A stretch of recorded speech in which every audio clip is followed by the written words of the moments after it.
తాజా 30 బాహుబలి సినిమా మీద బాలీవుడ్ ప్రముఖులకు బాగా కోపం ఉంది. పైకి మాత్రం గొప్ప సినిమా అని అంటున్నప్పటికీ లోపల ఉడికిపోతున్నారు. కొందరు తమ ఉక్రోషాన్ని బహిరంగంగానే వ్యక్తపరుస్తున్నారు. తెలుగు సినిమా అన్నా తెలుగు వాళ్ళన్నా ఉత్తరాది వారికి అంత గౌరవం ఉండేది కాదు.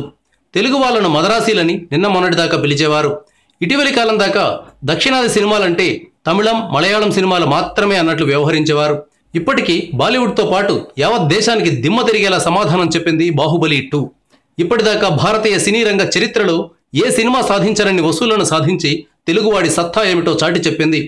ఇలాంటి సినిమాకు మొదట్లోనే నెగిటివ్ టాక్తో గండి కొడదామని చూశాడు బాలీవుడ్ క్రిటిక్ కమాల్ ఖాన్. బాహుబలి ఒక చెత్త సినిమా అని, దీనిని చూడడం వల్ల డబ్బులు వేస్ట్, టైం వేస్ట్ అంటూ రివ్యూ రాసుకొచ్చారు. క్రమంగా మనవాడికి తత్వం బోధపడింది. బాలీవుడ్ను వెనక్కు నెట్టి హాలీవుడ్తో పోటీ పడుతూ సినిమా వసూళ్లు సాధిస్తోంది. ఇప్పటికే 1400 కోట్ల రూపాయలు రాబట్టింది. దీంతో కమాల్ ఖాన్కు బుద్ధొచ్చింది. సినిమా తనకు నచ్చకపోయినా జనానికి నచ్చింది. జనం మాటే వేదవాక్కు అంటూ రాజమౌళికి క్షమాపణ చెప్తున్నానని తెలిపాడు. శభాష్ రాజమౌళి, ప్రతి తెలుగువాడు కాలర్ ఎగరేసుకుని తిరిగేలా చేశావు. Thank you viewers.